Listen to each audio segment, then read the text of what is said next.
Okay, so we should continue with our next guest, which is, as I already told, at home here, since his evident normal origins.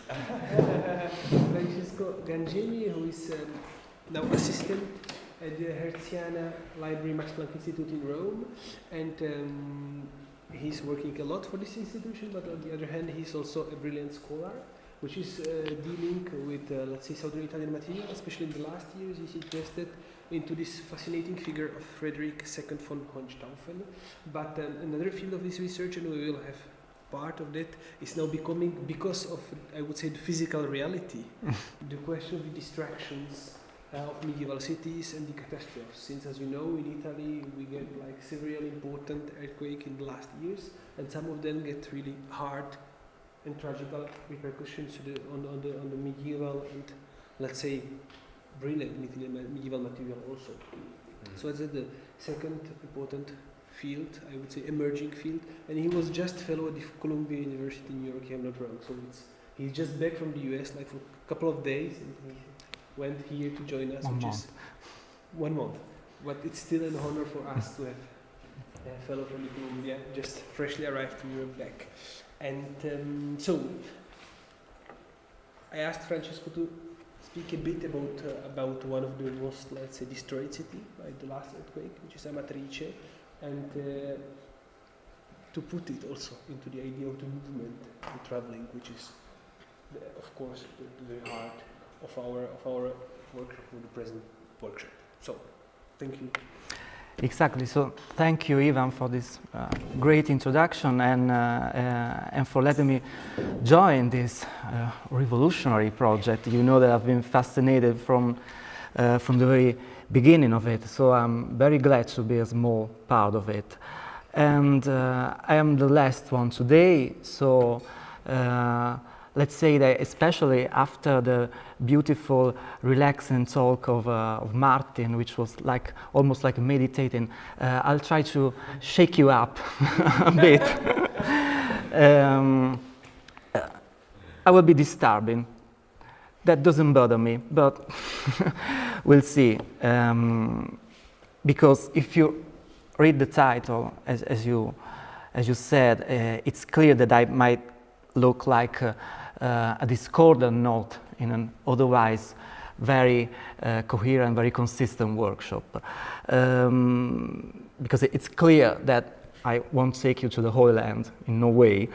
But in any case, it will be about traveling, even though it will be a different kind of travel. Because in this workshop, and I think probably during your pilgrimage, we focused on the experience of traveling for the late medieval and contemporary pilgrims, let's say. On the contrary, what I want to do is to describe how the travel can be considered as a condition for economic and cultural exchange, able to shape our territory. That's the main topic. And it will be, unfortunately, a dreadful journey, because the occasion is given by the less terrific seismic sequence, which started on August 24, last August 24. This is the epicenter, and you also can read the small towns most affected by the event, the intensity and timing of the first quake. So the occasion is given by this big tragedy, and the focus is on Amatrice, because it suddenly became a symbol of this tragedy, because the town was completely destroyed and 300 people died. Also, in terms of cultural heritage, which is our topic, of course, the damages were very, very heavy. So, the first aim of this paper is to, of course, raise awareness of what happened, because it's not easy to find a proper narration of the disasters, especially for people like you living outside Italy. So I'm here basically to provide with a narration of what happened, and also to me, I wish to benefit from this international group of young art historians to engage a discussion on which future can we imagine after the earthquake. This is one big issue which is not being discussed, not at a public level. And also the role of art historians is to, we have to speak about it. On the other hand, hopefully for you it will be the chance to discover a very little known example of a late medieval settlement in central Italy. And Amatrice, in this sense, is very well representative of these conditions. I usually begin with geography, and speaking of movement and travel, of course, the entire workshop began with Tania Michalski and her work on maps. And I wish to start with this very basic map, just to give you an idea of the situation. The colors are not very clear, but at least you can see the different regions of central Italy, and we can highlight how Amatrice lies on a wedge between 4 different regions. You see, that's the Lazio, Umbria, Marche, and Abruzzo. This is important to remember, even if it reflects the actual administration. But if we switch to a physical map, we clearly see the position of the town within the chain of the Apennines, and this trouble morphology is also is basically related to the earthquake, of course. And the blue dot is, of course, Rome, and if you trace a line from Rome like this, we have the Salaria Road, which is the most important communication route of the region. So this is where we are, and this is how it looked like in this nice view of Edward Lear in the 19th century, which it offers us the basic description of the site with this skyline. It's a chain of Monti della Laga, the skyline of mountains, and we also see that the city lies on an upland with the road and the river. So all these elements are the essential conditions for the settlement and for its fortune, because we have water and land routes and this large plateau surrounded by mountains. So this complex is like the best condition for great farmings and livestock resources. And we still see that it's we can suddenly recognize the same skyline of the mountains. We see that the environment is pretty much still the same, and we also recognize this grazing also. So this is basically the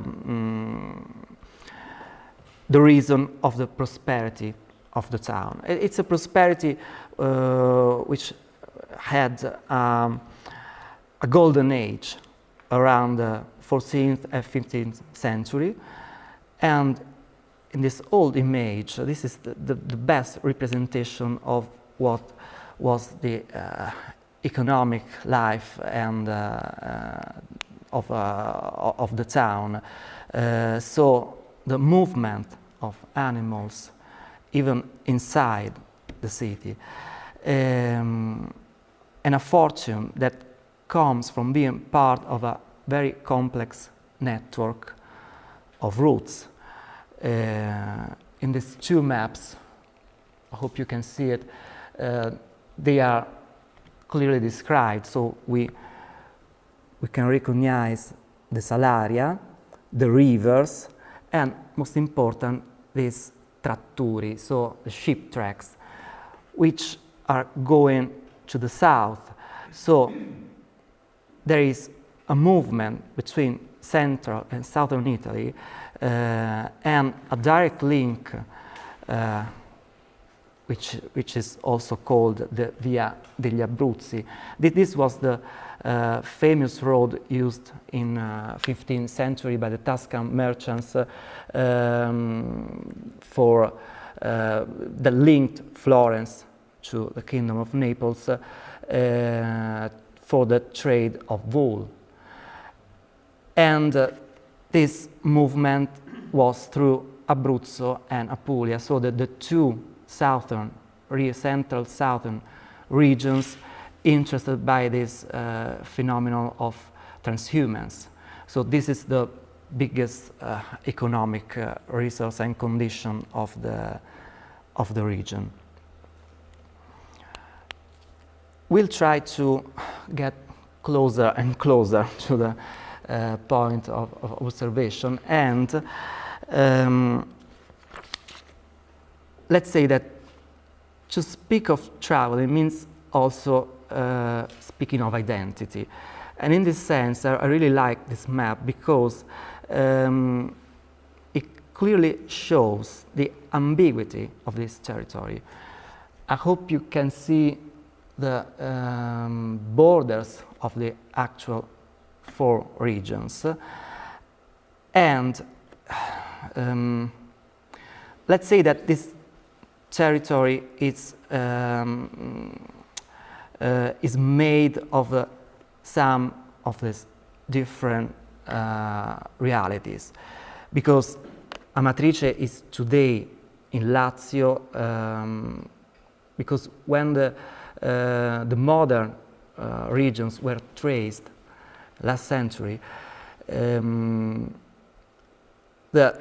Lazio gained the historical area of the Sabina, and Amatrice was like the last part of it, so it was included into the Lazio. But if we think about older divisions, there's a component that comes from the Umbria, which is quite important, because all this region was, during the Middle Ages, part of the Duchy of Spoleto, which had under its control all the land until the Adriatic Sea. And if we speak of another power, I mean the religious power, then we have to speak of the Marche, because the area was included in the Diocese of Ascoli. And when we go with when we will speak of the monuments, we realize that the cultural elements mostly go in that direction. So it's like recognizing the role of the religious administration. And last, Abruzzo, because Amatrice was part of the Kingdom of Naples, and this was before the making of Italy, the last memory of that. So you have to imagine all these components put together to define a cultural identity for a territory, which is actually very elusive on the map, but that does exist. And I remember many years ago joking on this with Pio Pistilli, and he will say this is like an Italian Kurdistan. So it's a region that you cannot find on the map, but it does exist. It has its own identity. And in fact, I don't know if you can see the small stars. This is the best Google Maps could help me to put landmarks on the region. All these stars are references of cultural references that I'm going to mention while describing the, let's say, the heritage of the town. So if we trace like a constellation of these stars, we'll see that unity of the area emerge. So this is like a trick in discovering a hidden territory, perhaps hidden in the modern administration. Now, I'm going to show you just a couple of maps again to highlight the historical complexity of the territory.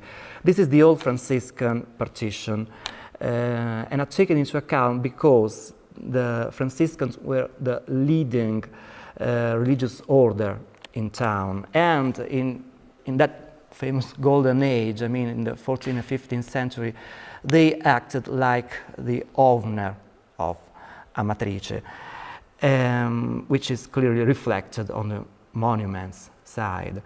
So from this map, we found out that Amatrice was included in the Provincia Santi Francisci, which was the main province of the order. And this means that the convent of Amatrice was somehow directly linked to Assisi, to the home of the movement.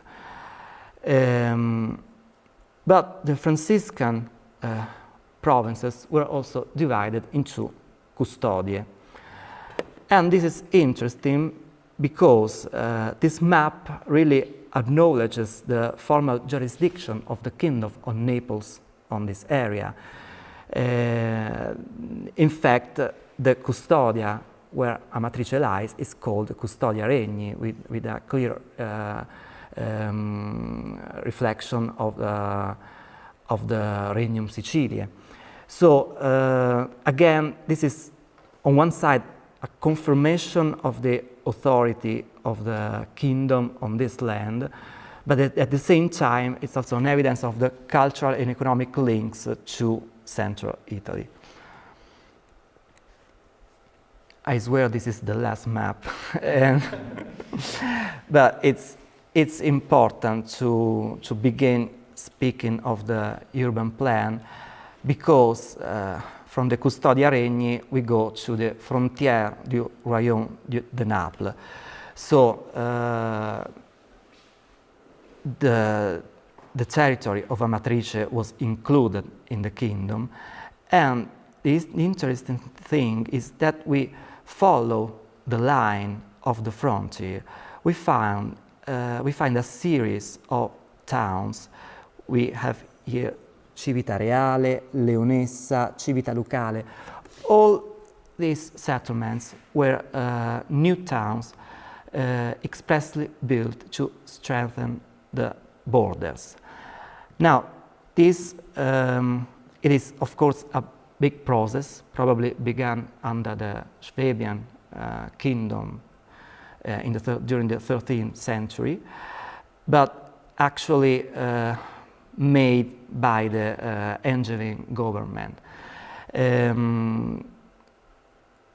We can also historically define this process because in 1268, Charles of Anjou ordered the reorganization of the whole territory with the institution of a new magistrate, who was called the Captain of the Mountain.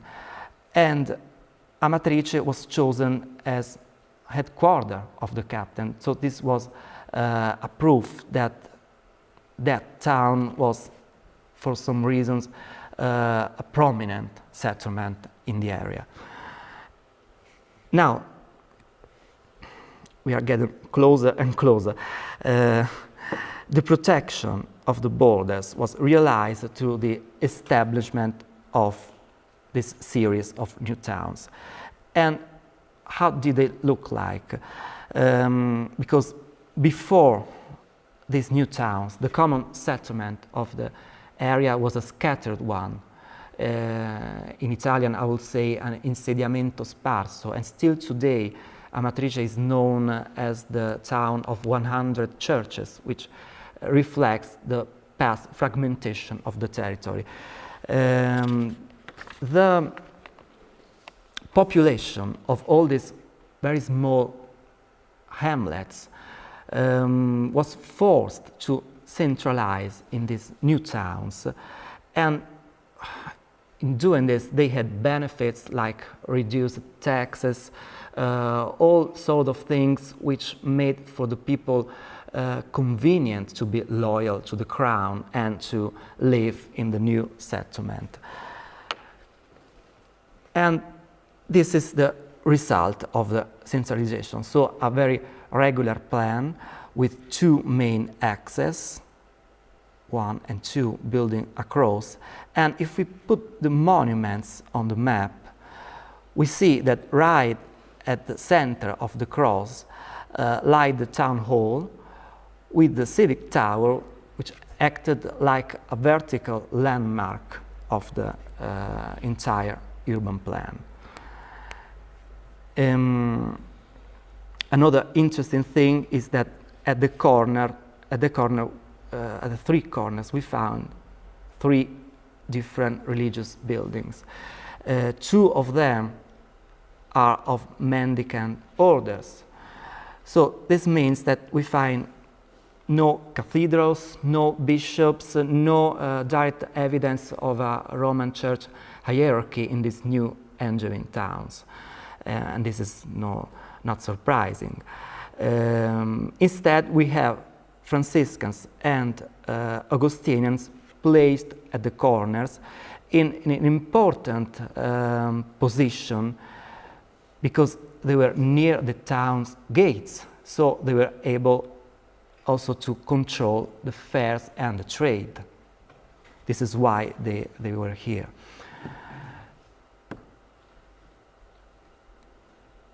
I'm going to give you just some examples of other examples are on the territory.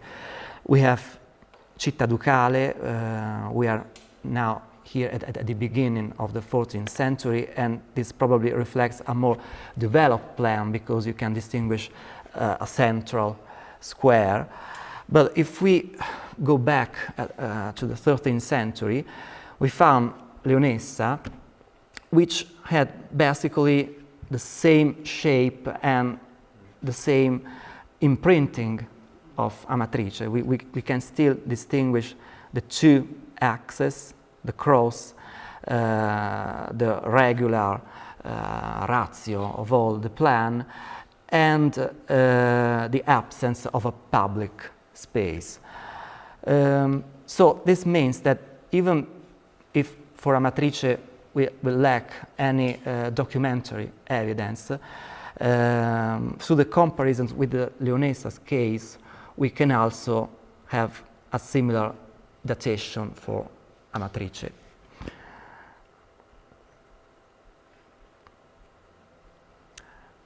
If we try to imagine how the town looked like in the late medieval period, we have only a few hints, like this fresco showing very big city walls and many towers.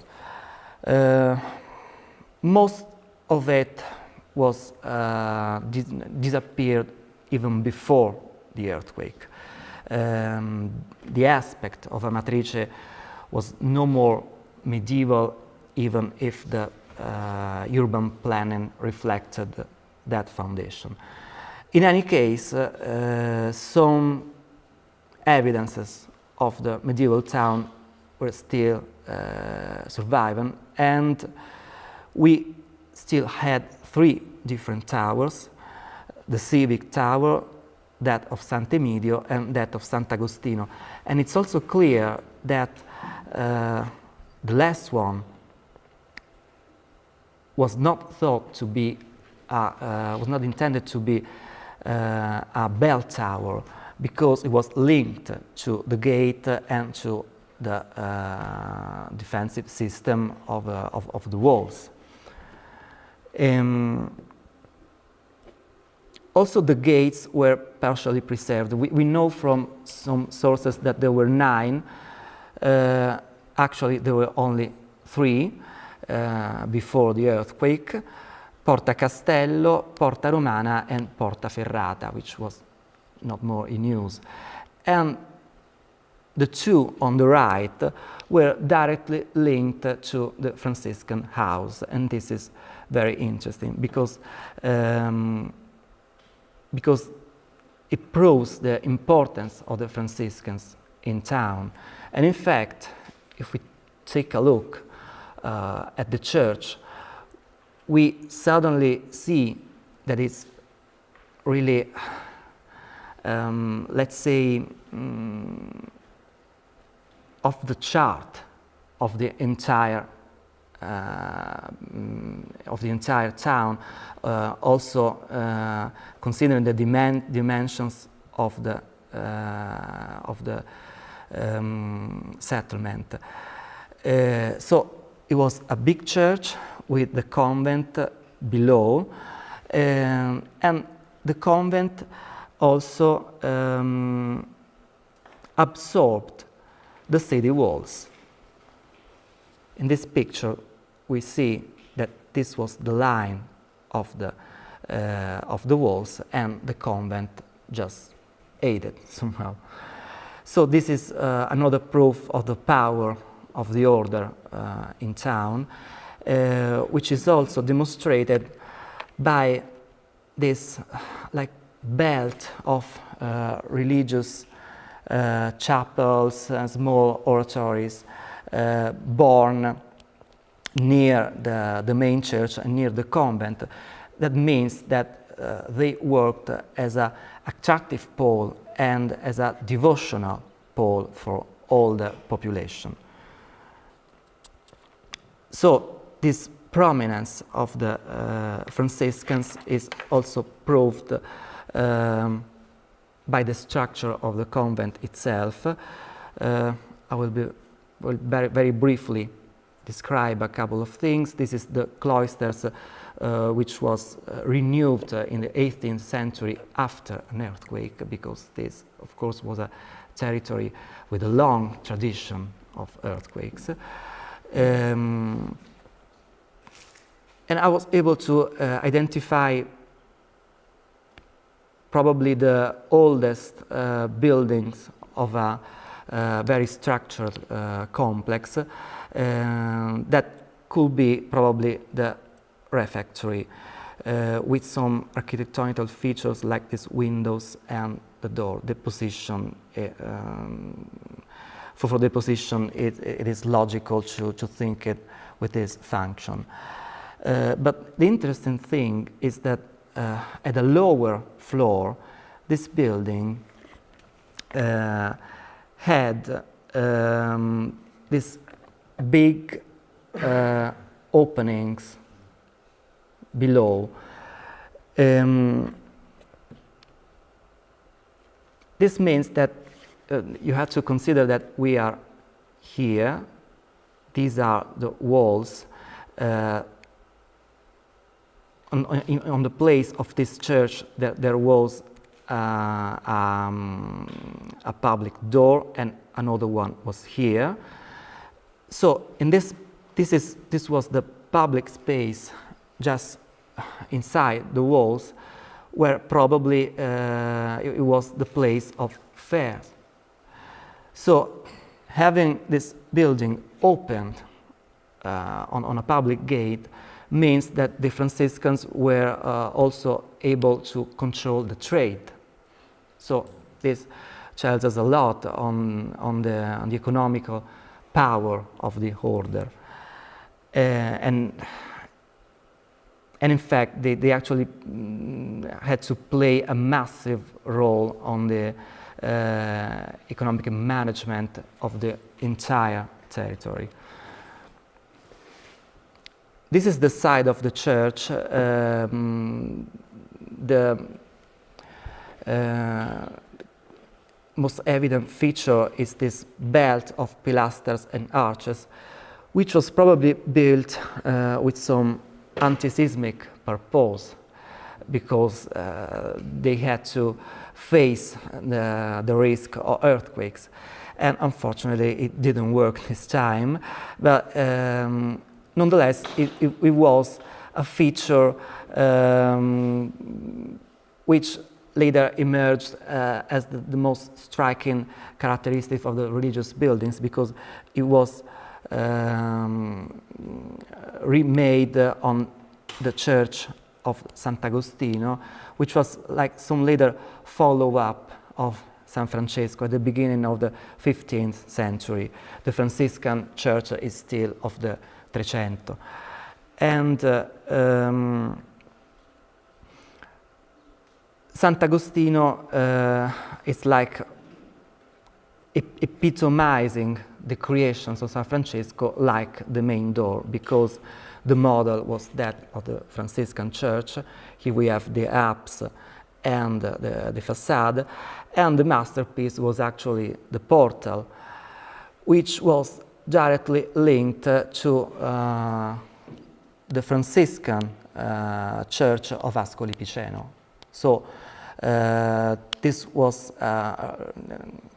like a proof of the role played by the heart of the diocese in the organization of the territory. The portal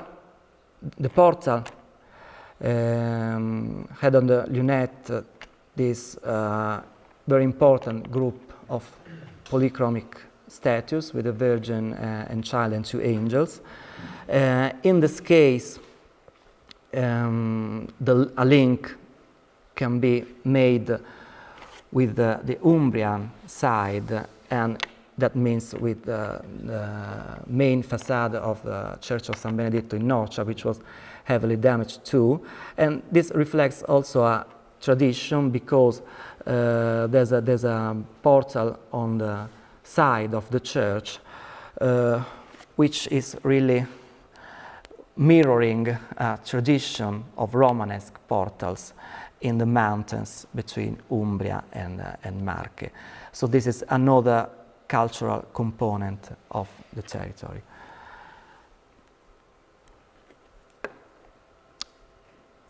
If we enter the church, it was like visiting a picture gallery, really. The most striking thing was to see all these frescoes displayed on the walls like tapestries with these very elegant borders. I will briefly analyze just the major episodes, starting with the apse, which is still partly preserved, with this very interesting depiction of the tree of Jesse. This has been linked to the visual culture of the Marche of the late 14th century. But the most interesting thing is the iconography, because we see below 4 standing figures. So starting from the left, there's an angel, a king, which is David. Then after the tree, Virgilius and the Sibyl. Now, this is not surprising, because of course the tree of Jesse shows people announcing the advent of Christ, and Sibyl was a prophetess, so this was her role, and it's not surprising to find her near her home, because we are near the Sibyl Mountains, so it is a figure well represented here. And also Virgilius was included among the people who announced the advent of Christ, because in the fourth egloga he spoke of the advent of a child able to purify the humanity. So this is, in any case, a very complex representation. Giuseppe Capriotti thought that it was a representation of a liturgical drama, an Ordo Prophetarum, and in any case, it left traces on the territories, because I could find a very similar depiction on a Franciscan church on the Marche. This is a nativity, of course, which is on the left side of the church. It's a different figurative culture. The main feature is the tenderness that we can see also in the faces, and the link this time is with some Umbrian tradition. But we also have, and most important, these very rich borders. They are quite similar to those of illustrated books. So one could think that this workshop was also employed in the illustration of books. There are also very folk details, like the men eating and drinking, and this is for Martin, a representation of the landscape, which is a direct evidence of the surroundings, and it's almost like a photograph of what was living in these mountains, with the livestock, the mountains, and the trees.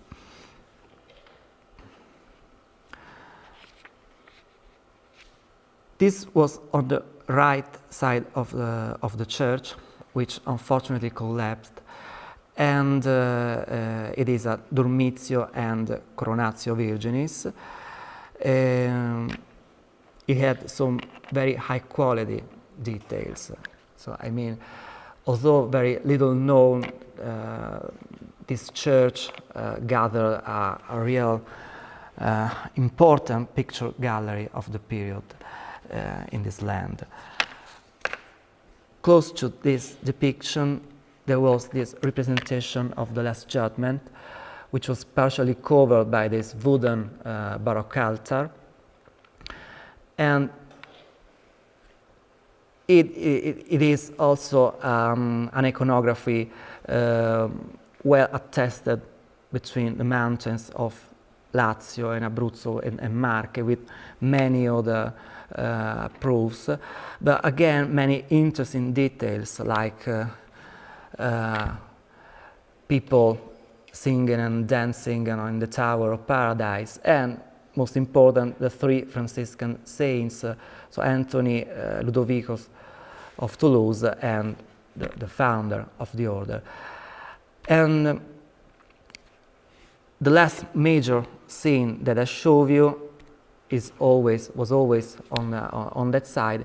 It is another depiction of the ancestors of Christ, very different from the tree of Jesse that we saw at the beginning, and very elegant again with many captions, many written texts. So that means that the audience must have been very well educated to read. There was a lot to read on these frescoes. In this case, I want to focus on the border to identify some saints, and up and center Franciscus, on the left again Ludovicus from Toulouse, and here I wish to recognize an early portrait of Saint Bernardinus of Siena, because of his aspect very I mean, it speaks. He's very suffering. This bony face, and we know that the representations of the saint were very precise. Yet during immediately after his death, Bernardinus died in 1444 in L'Aquila and became saint 6 years later. But he was considered saint even before his death. But I like to imagine this as a portrait of the saint because I like to consider here Bernardinus as a traveler, really, because his last travel was from Siena to L'Aquila, where he died in 1444, and he passed through these zones. So he went to Rieti, Città Ducale, Antrodoco, so near Amatrice, always sleeping in Franciscan houses, of course. And we also know that the Franciscan convent of Amatrice at one point was like embraced the observance because there was the emblem of Bernardinus on the door of the sacristy. So it's the fact that the figure has no halo like the other ones, but just this crown of rays could perhaps tell us that this is a very early representation of his presence, of a presence which traveled on these routes. So it's again one last evidence of the travel as the fundamental experience for shaping the culture of the territory. So with this, I want to stop this very traditional art history paper because I wanted to give you a proper introduction to the place. I begin showing you what happened. And I begin showing you a video provided by the firemen. They actually did a big job to clean the ruins and preserve everything, even if the situation is very heavy. In any case, they put a large amount of material online. So if you go to their site, you will be able to see many other videos and pictures of the event. So this is a video shot by a drone, and this is what happened after the quakes.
Okay, I told you it would have been an uncomfortable journey, and I think even if now you had an idea of the urban plan of the monuments, it was hard to distinguish all the clarity of the design of the plan. This is what I found when I went in Amatrice last November, and this was the main road, the main axe of the town, so full of ruins.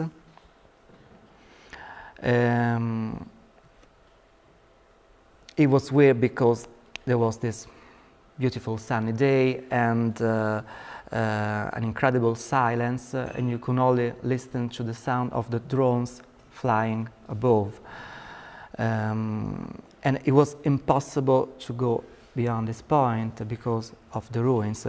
The situation, of course, changed, and still back in November they began clearing, taking away the ruins, but then in January the snow came and this made everything even more difficult.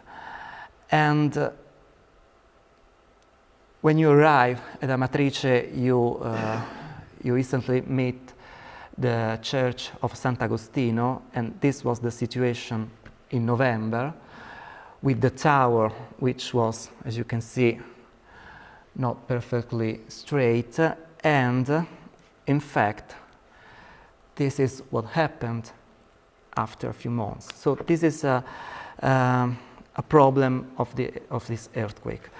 We had different episodes, different quakes. The first was on August 24th. The biggest in August is when most people died, and the town was destroyed and abandoned. But the monuments were damaged, but still there. Then a second big earthquake occurred in the October 30, and in this case the damages to the monuments were even much stronger. But during all these months, it's been a real challenge to preserve all this stuff. So what happened is that on January 18th, so like 5 months after the first episode, the bell tower of Sant'Agostino collapsed. And it was a very big tower with a ashlar masonry, an evidence of an architecture very important to understand the shift from the Swabian to the Angevin constructions in this land. So it was an important document that we lost. And the same happened for the sides, for the walls of the church. And here we had many frescoes, let's say minor frescoes, but frescoes of the 16th century. And this is the difference between the first two big quakes and the impact they had on the urban plan. So this is the situation after August 24, and this is after October 30. So you can see that destruction was much larger. I end this journey with these last images that I was able to shoot exactly 20 days ago, when I had the permission to enter the red zone, and now it's actually possible to take a walk because the ruins were taken away, and it's a terrible walk because knowing the city, you can still walk through the old streets, but it's like being in a war zone, and it is actually a military zone. And where there were the houses, there are just this amount of ruins. You can still follow the lines of the roads, but that's what it is. this was the town hall. And this is the church of San Francesco, how it looks today. So with this huge hall in on the right side, which was the side of all these frescoes. So we can clearly see it from this aerial view. And we can also see that all the buildings of the convent also collapsed. Heavy damage to the portal too, and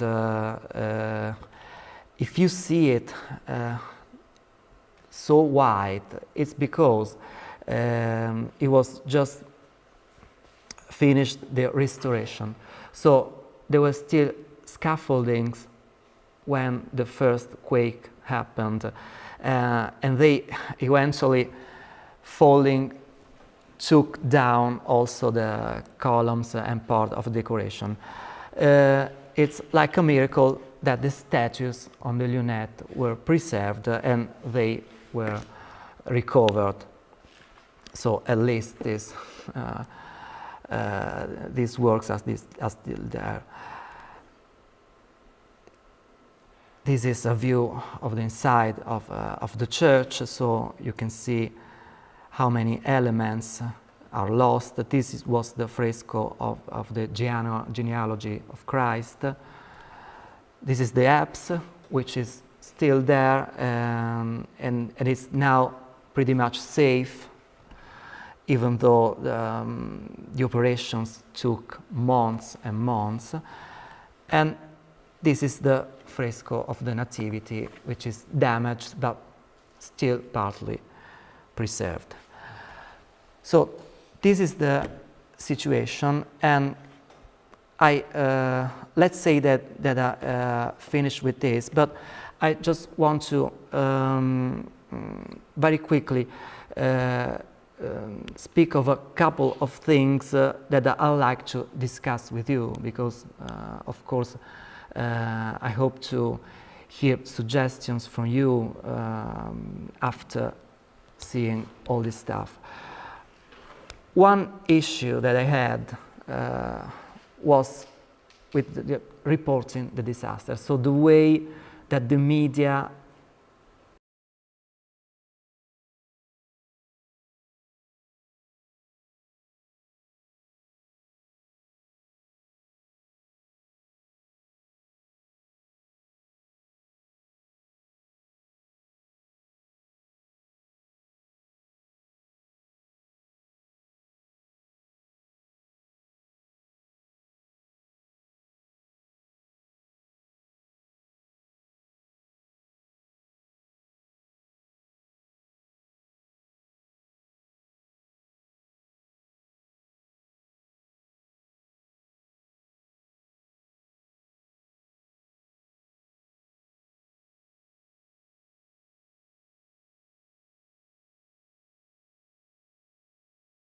old child, and he says, well, no, we already had a 4-year-old child, so we don't need you.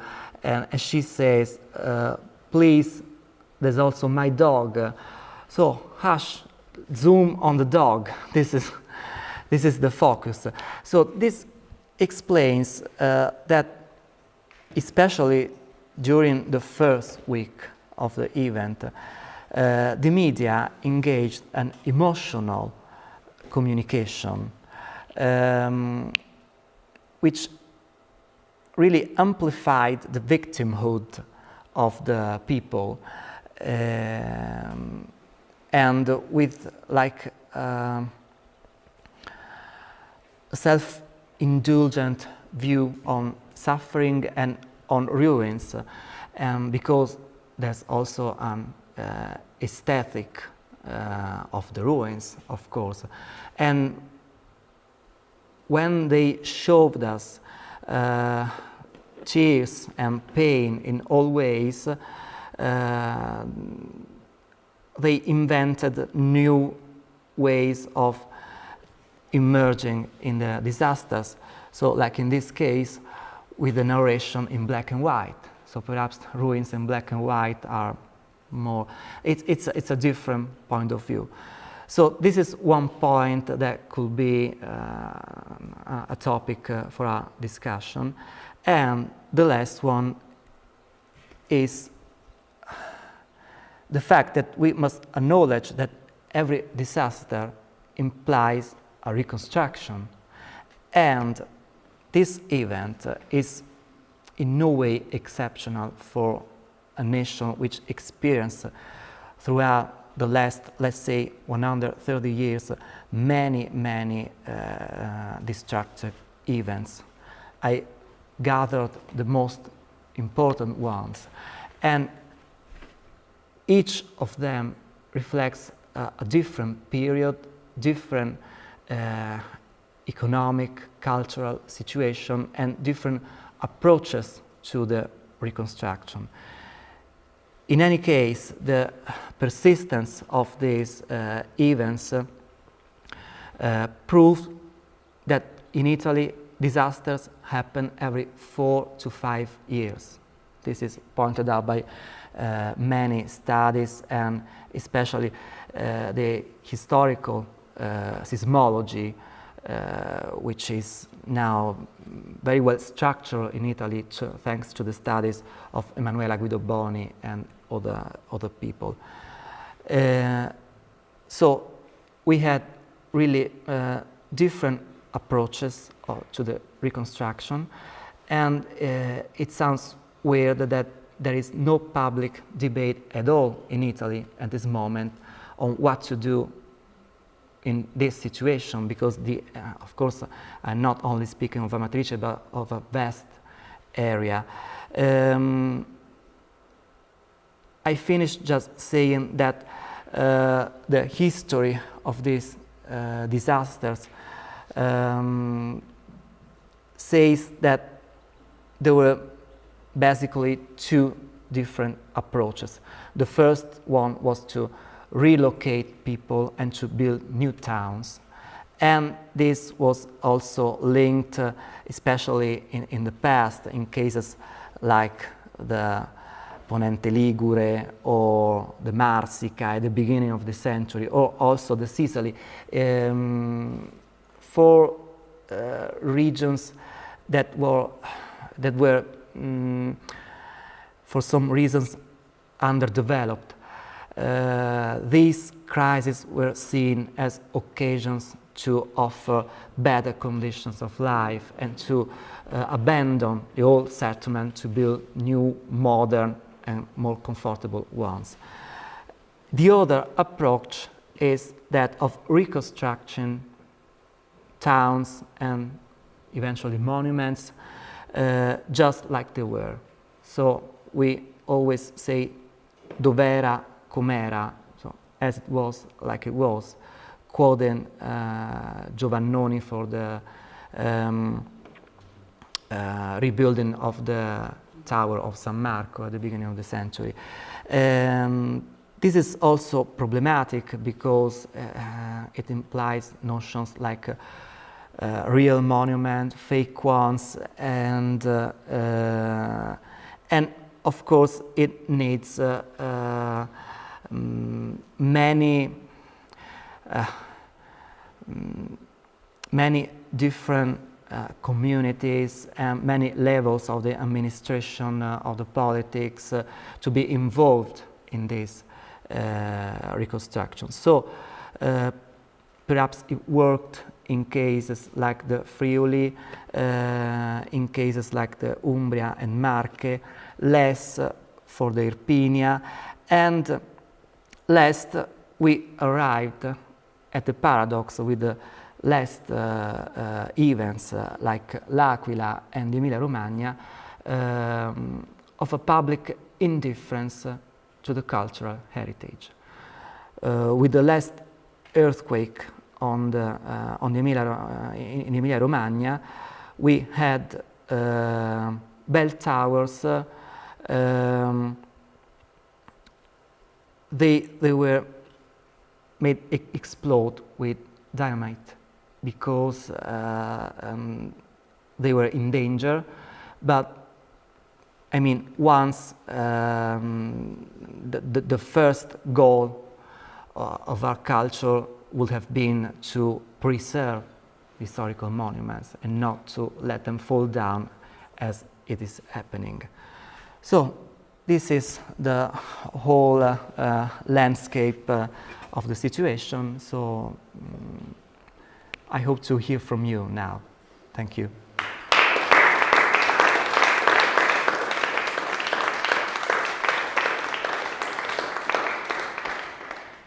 So thank you for the presentation. The movement, not only into the regions, but also into the dream and maybe the small depression, like the last steps. So I would start immediately discussion with any questions.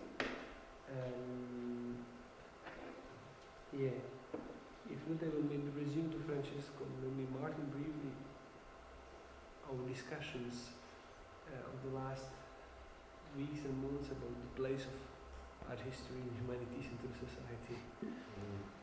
Because if a decision is made to destroy an old object, even though it's part of our past and part of our present, I think it's firstly a real result of the last at least 80 years of I don't know what. We were speaking about the post-materialistic society, where the body of human, paradoxically, but the body of human, is becoming the only interesting and important stuff. And therefore it's obvious that the ancient monument has no place anymore in this post-materialistic world. I totally agree, but in the case, in Italian case, it's a most recent thing. We probably kept a traditional society, perhaps because of the Catholic Church, because of all this mall settlement throughout the peninsula, but it's just in the last, I think, 20 years that our society drastically changed. And I'm not sure if this is like giving up to a tradition and becoming more global in this approach to the monuments. Because another interesting thing that I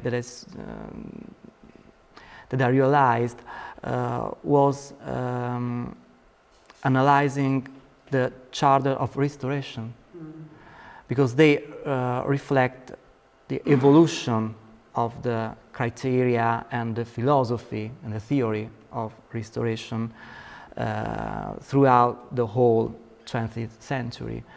And from that it emerged an Italian way, which was very different from other European countries, and in recent years emerged a totally different approach from non-European countries. So it's a different vision of the monument, of the art object, and of its materiality. And we are still trying, I think, to find a synthesis between these different philosophies, really. What are concretely these different philosophies? Or the Italian one is just The Italian one had a big attention to the material and to the preservation of the authenticity of a monument. So maybe the ruins, but authentic one. Sorry? Maybe the ruins, but authentic one. Yes, exactly. Maybe the ruin, or in any case, a situation where you can clearly distinguish the old portion from the new ones. this is, of course, one of the basic foundations of the theory of Cesare Brandi. While on the other hand, if you think, let's say, of a Japanese temple which has been rebuilt hundred of times throughout the years, it's a different approach. It's still the same, but it's always a new one. There is nothing of the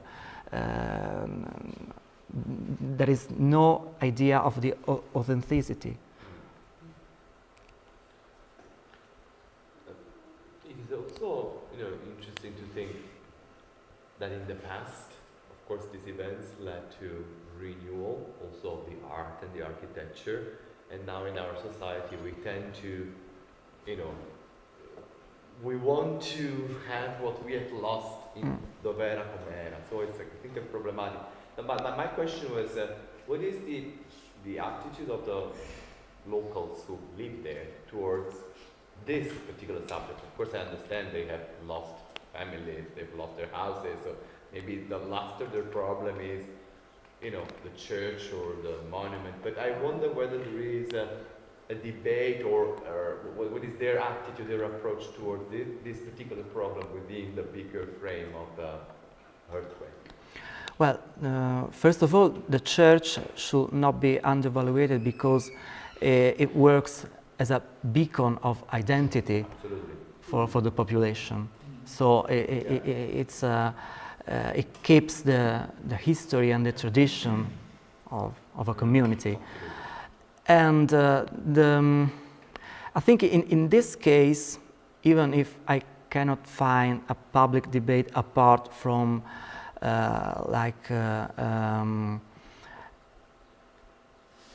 architectural restorers, and so in any case that there is no art historians involved in this moment in the practical reconstruction, even if in the theory of it. I think that at this point in 2017, it's like given that things should be rebuilt like they were, where they were. And this is also what probably the local population wants. There is also, you asked me about their feelings toward this event. It depends on where it happens. In this case of the population of Central Italy, this is a very mountainous area, as you've seen.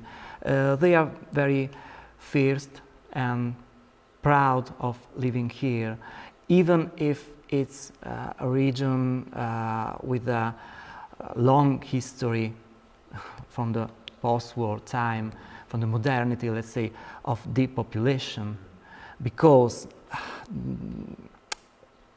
their environment no longer is no longer part of an economic system. So it's very hard to imagine even a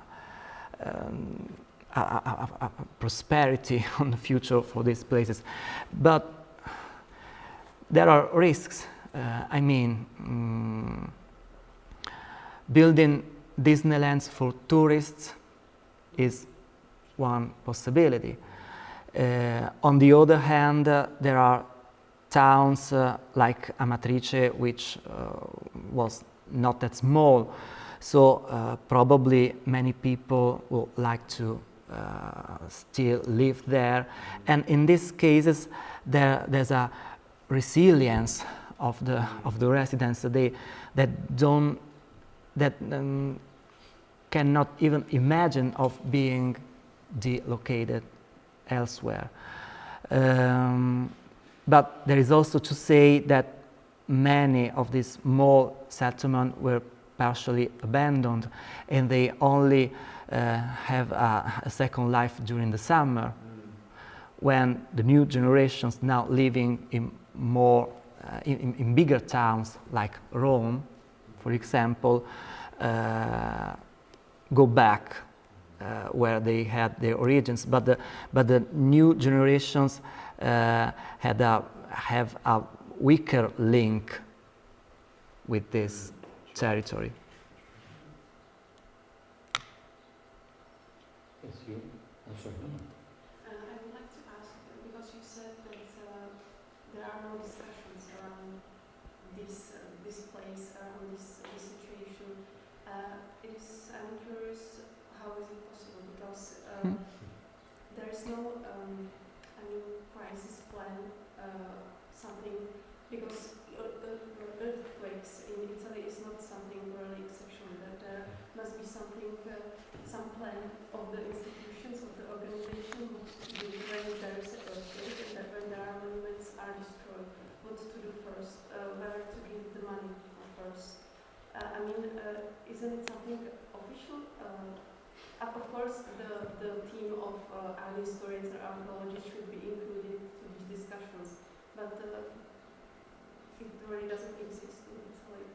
These plans or if happens like that. This is actually the problem, and it's the same reason that explains why it is possible that in 2012 bell towers are being destroyed, and nobody says nothing against that. I mean, of course, there have been security reasons, but it's in any case it's a big loss. So how is it possible that people is no longer interested in these things? Is it possible because of this social indifference, I think, and this also can explain why the reconstruction of L'Aquila is not documented like it happened, for instance, with the case of Assisi and the whole Umbria and Marche territory. There's on one side the diminishing voice of the ministry of the heritage because of a now long history of lack of fundings and lack of men. So there's it's actually hard to find people working on these topics, and then there's the problem of the communication of the media. So they are only interested in the exceptional event, in the emotion of the moment, and not in building a knowledge, an awareness of a seismic territory, which is now clear, as you suggested. So this is, of course, a big political problem, because we should acknowledge this feature of our land and act thinking of what can happen, especially in places like this, where there is a history, a long history of earthquakes. Well, it's a tragedy, but still there are several layers, like in the settlement itself, where there are several layers.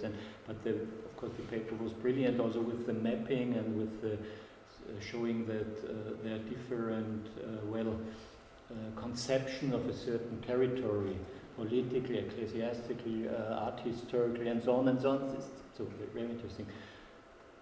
See, let me make the first point. I think you Italians are unlucky not only because of the earthquakes, but you have in every tiny village a treasure of art. So I mean, sorry to say this. In other countries, there's a different situation. See? Really, everywhere you have treasures, which makes it exceptional. That it's a problem as such. I mean, also all the things which are stolen. See? I mean, perhaps not so many, but still from time to time, someone enters a church and takes the Beata Virgo, and This is a civic problem. yeah, but see, the problem is that it's I said on different. It's a problem of so to say a natural problem of the earthquakes. It's a political problem. It's a civic problem. It's a problem also of what could be the role of art history and also of art, and it's a kind of epistemological problem. What could we make out of it? And in a way, as you said, it's. I mean, I don't want to be cynic, but it's somehow not only this kind of seriality, which is, of course, natural. In somehow, please forgive me if I say it, it's a symptom of Italy, at least as we could, part of the political situation. See, I mean, the destruction after the natural destruction in Emilia-Romagna, I now remember because it was in the newspapers that they blasted the towers. Yeah. Somehow you behave after a war. I mean, think of Berlin after 45. The main destruction of the buildings, and of course there were terrible destructions, was not by the Allied bombings, but afterward when they cleaned the city. And for instance, the Schinkelsche Bauakademie was also made explode. It was okay, it was damaged, but they just... And of course the Berlin Schloss, it was destroyed out of political reasons, and now it's reconstructed out of other political reasons. So this one can never forget. I would say even in the case of Amatrice, which may be of course a very special and see, when you presented the situation of these newly erected border cities in the 13th and 14th century, one could say what was before it was kind of wilderness, I suppose, the woods and the forests, or the shepherds and the There were many small settlements. Smaller settlements. Yeah. Small settlement. Of course, we wouldn't say that's the way how it is, because of course we would credit settlements, and of course even more works of art, a longer living than human or animal or the life of a creature. See, but perhaps this is a case where one could say ars longa vita brevis is not true. Also art is sometimes breve. I mean, sorry to say it. It's just to put it on an epistemological level. And when you were talking about the two last points, I was thinking of Pasolini's, so to say, interpretation of what Italy has become after 68 or 66, 67. I mean, it's nature, but still it's more than nature. So we never really have to do only with nature. Yeah? And the last one, also what you said about the media. The shift to black and white is a kind of, I would call it both sublimation. Yeah? Now it's sublime, see, in the Kantian sense. Yeah. It's erhaben. It's an aesthetic experience. And it's also a kind of monumentalization. The other one, if you have it in color, it's too much real. Yeah. This is so, and this is both bad and both good, because you have to come to terms to it. One cannot really decide, and I mean, let us go back, if we go to the history of civilization. When, like Troy, or less important places, you have these different levels, and very often one settlement is destroyed either by war, which is one way, or by nature, which is the other. Of course, I only spoke of natural disasters in this slide, but there was the whole post-war reconstruction, which was, let's think of even in towns, Naples or Florence. Yeah. Well, for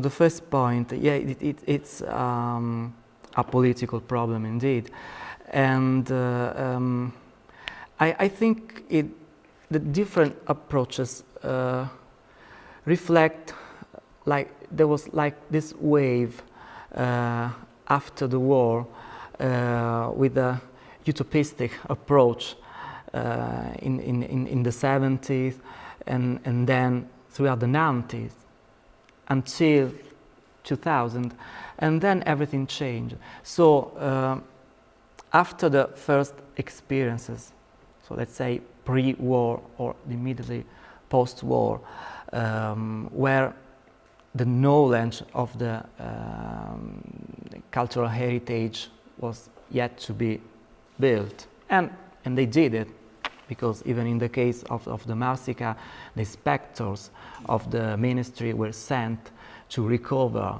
the artworks. We did like this climax until the case of Assisi, where the cultural heritage gained extraordinary attention. Of course, there was a beacon, which was the Basilica of San Francesco. But in any case, there was a real collaborative effort between the ministry, the superintendencies, art historians, architects, engineers, everything. And then something's changed. So this is like, we could say, I don't know, the world changed probably after September 11.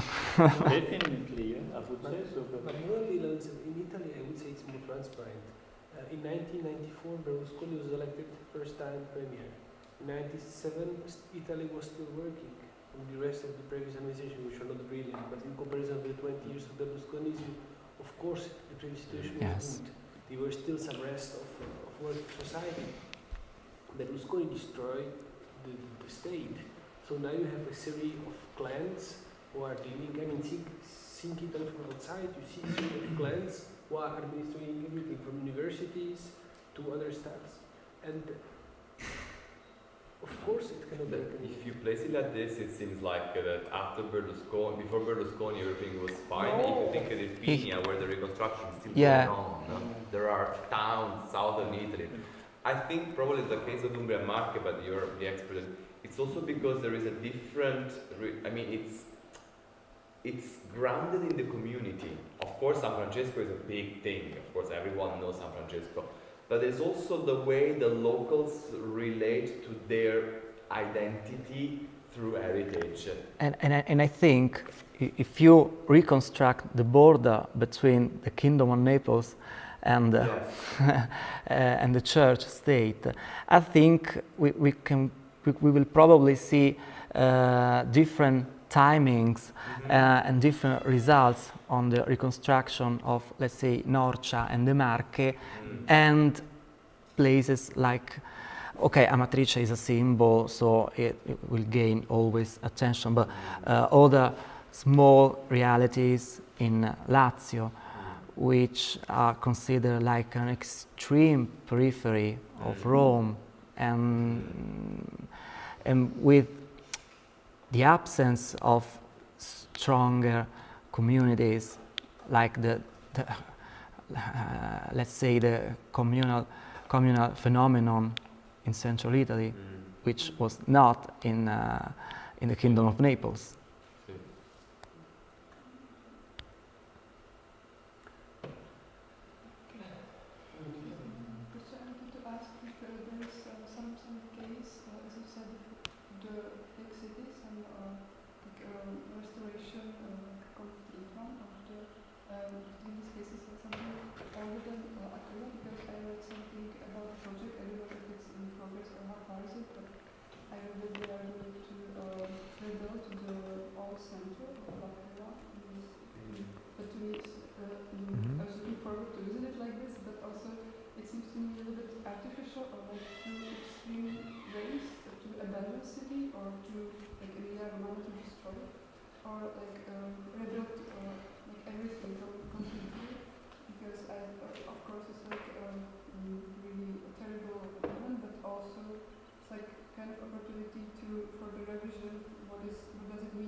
Some monuments, but to be it's like maybe too much to imagine that you are like too planned, that you decide to rebuild everything at one city center. And came to my mind like examples after Second World War, for example, in Cologne, that one church was like many churches were destroyed, and some of them are restored in more contemporary way. Some of them are museums, and like one of them, because of miracle of the city, like was a new place of devotion after like in the 50s, and it's still there. There are you can feel the ruins like nowadays. So if there is also example. Something in between, something which would you could feel what happened, this terrible event, but also space for something new, something between these two cases. There are many cases of fake, let's say fake reconstructions, which ended in failure. It depends if. For me, they're failures, but like La Venice in Venice, or perhaps Dresden, which is this sort of a modern Disney, like 18th century Disneyland. So it's just made for tourists, and this is probably the destiny of some of this settlement. There is now this notion of albergo diffuso, so the abandoned small towns become like relay that gives you the chance to live a old rural life. And this is actually an example of economic reconversion of settlement otherwise dead, because that's it. And cases which were partly new and partly in the experience of Umbria and Marche, it was partially like this, but also the most successful reconstruction, which was probably that of the Friuli in the 70s, where for the first time they rebuilt churches with the original material, but also part of historical centers, let's say, to make them look like the old ones, but new ones. This is like there is no other chance in some cases, of course. Okay. Any more questions? Well, for me, what is striking is always the question of the hierarchization. Who does the choice of putting, let's say, the UNESCO heritage on one? They receive these candidatures, but then how is the choice done? Is it always linked with the fact that the place needs to be saved in some cases, but also in some other cases it's already linked with the financial aspect. If the place is already working in the financial aspect, they will receive it. And this dichotomy, I don't know who does those choices, but I think that the task of art historians will also be not to highlight only the places which are good and beautiful and already working in this touristic sense of the term, or financial terms of the term, but also maybe to highlight the places which are endangered for other reasons. And it's always... Yeah. It's Michele Bacci who told the story about this big monumental 13th century Armenian cemetery. And the cemetery was abandoned because let's say, actual Turkish government was not exactly prepared to preserve it. And finally, so they asked UNESCO to enter into the list, and they didn't. They will be included in the list. So the Turkish government destroyed the cemetery. Yeah, yes. But this is the funny point. So Armenia asked to include this cemetery into the immaterial heritage of UNESCO, and probably to get it. But I would say that if there is one category of person who is really just a little asked into this UNESCO story, it's art historians. It's politics, it's economic, it's everything, and then maybe there is the art question. But if you see what's happening with Ohrid, which is on UNESCO, and the standpoint, we just like rebuild completely Ohrid. I mean, Ohrid is about the old church, everything was redone in the last 10 years. It's still on UNESCO. You know, so there is, I mean, in theory, the question of the UNESCO patrimony was supposed to be the thing which was saved from, let's say, art historical reasons. Unfortunately. Well, this question in Czech Republic, on the top of the hierarchy, there are the investors, because they have a clear plan of what to do on the place which is the rich. And I think it's in Italy, it's probably worse situation. I don't know how is it in this region, if it's attractive region or if there is no work for people. I don't know, it depends also. Some of them were very depressed.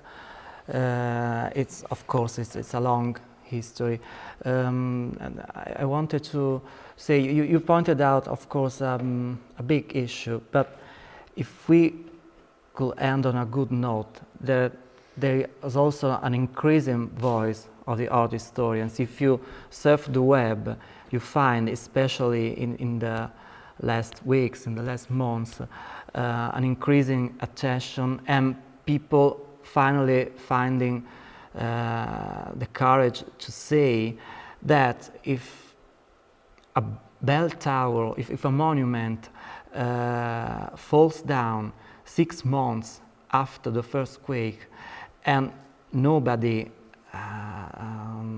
decided to safeguard it, at least that should be justified, because it was our cultural heritage, it was a public good.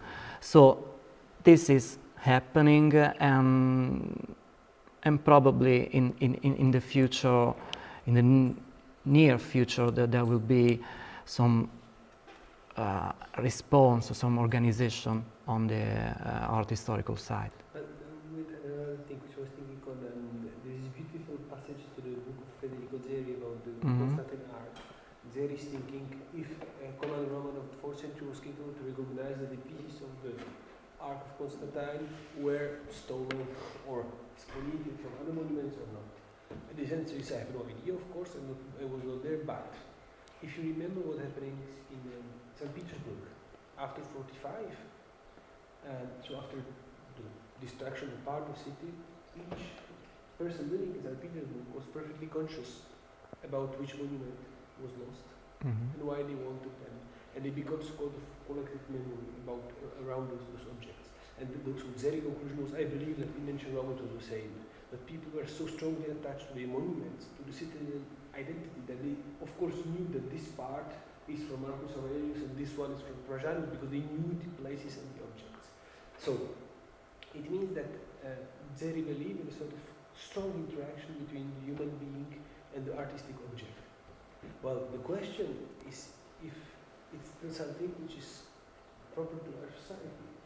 And I would tend to be more skeptical, because I would identify myself as a monument, which is more for me more than just a landscape. And for example, after the Second World War, all the Italian churches, but also in Dresden, everywhere, they were part of the not only identity and common past, but also part of the living experience. I was baptized in the church, I get married in the church. My grandpa was like buried, so it was like part of my actual life. It was the real present, even though the monument was old. And in the cemetery, from the 13th century, was all my family. So since, for example, now we have this really strong gap between our European Christian heritage and the actual Europe, which have less to deal. I mean, without a sort of judgment, reality is that now are interested in the Christian past of Europe just a couple of absolutely crazy persons who are called historians, art historians, marginalized by the society. They don't have exactly much money, no power at all. By the way, themselves have no, let's say, a dense personal relationship outside of their work with those monuments. They are professionals. Since we are a bit crazy, we have still an interaction which is more than like a professional one, but that's the reality. So of course, who will care about it? Okay, it's pity to lose the view, but if it's a question of the view, let's reconstruct the view almost the same and go on. We can pursue. So I think it's really something which is now clear. After the 60s, especially 80s, the European past is not in large part European present. This discussion, the big discussion about the European roots, at some point in the 90s, I think it was the 90s, it was a great discussion what to put in the European child, what are our origins. And the discussion was Christian or antique. And they finally put antique. And the discussion was quite interesting because all the anti-clerical academic work started with art history and was telling our roots are really antique and right. But it was completely false also because our roots are antique and Christian, I would say, in the same way, maybe Christian more because they are just closer to the question of what we are more in terms of deep identity, but just real identity. When we are walking through the street of European city, we will not see any pagan temples, we will see Christian churches. But we are seeing pagan temples, the parliament, the banks. I mean, see from Banks architecture, especially. we are seeing them. No, we are seeing them, that's right. But let's say that to coexist, now why not? I would not say what we are more. I would just The difference say is that the churches are empty now.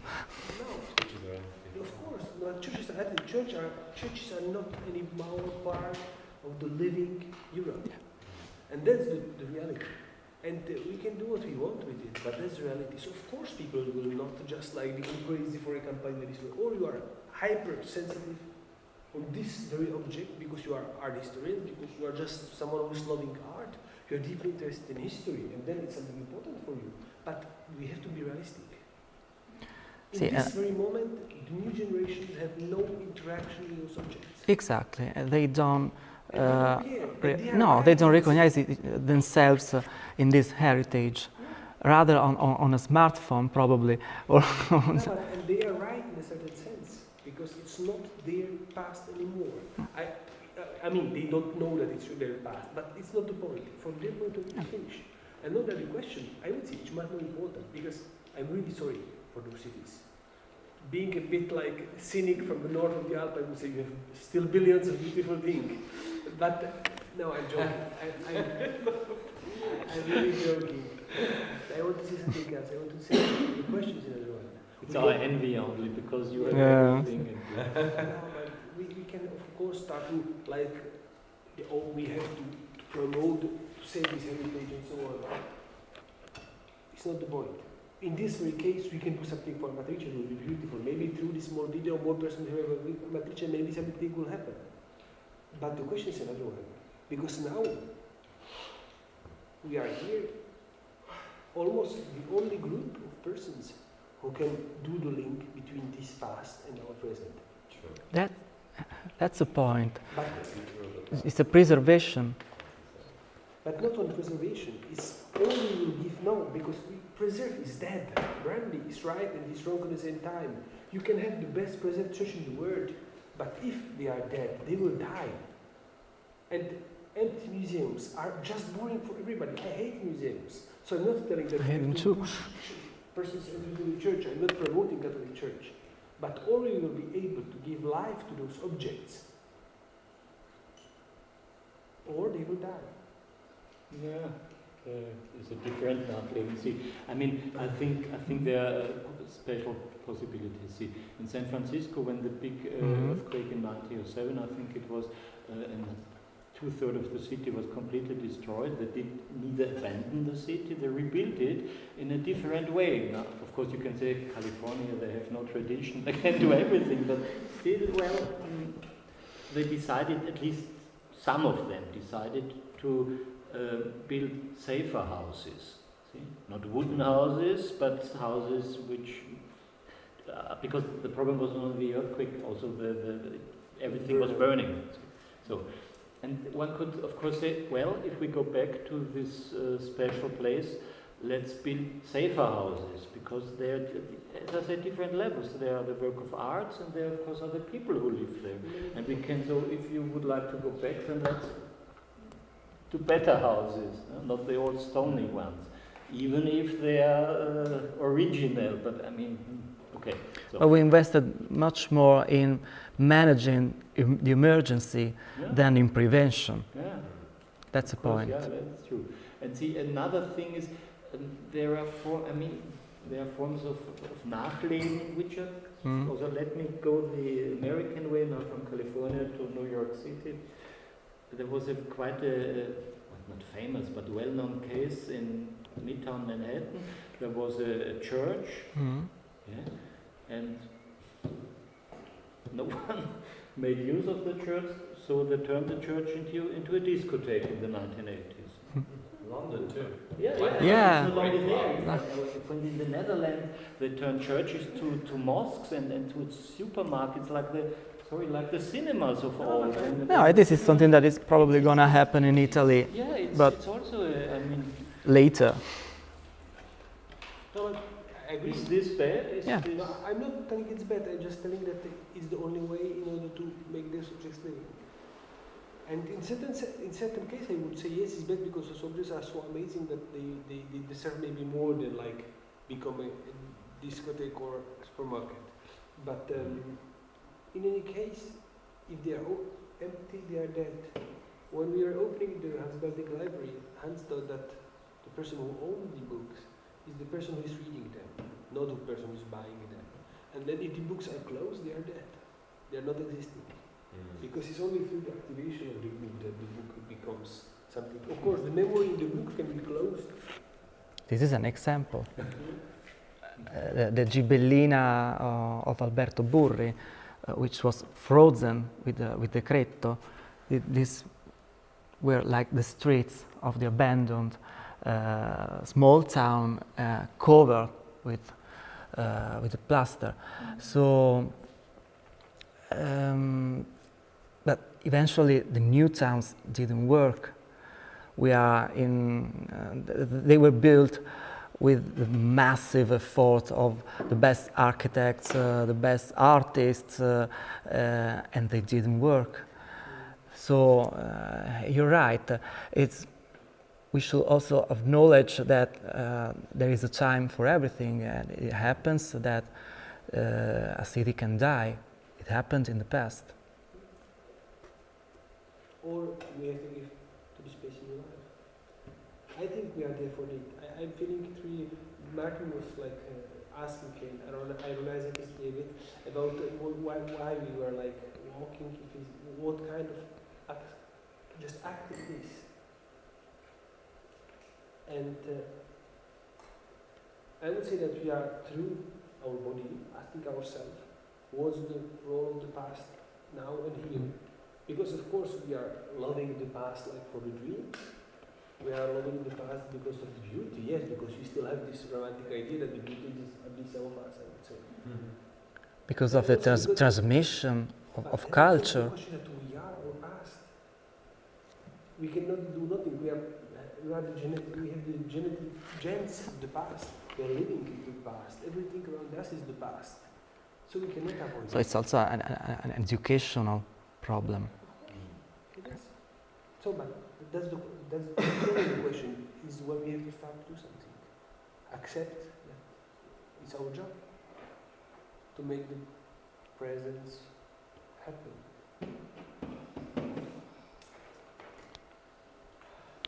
Okay, We need a drink. I would say Thank you, everybody.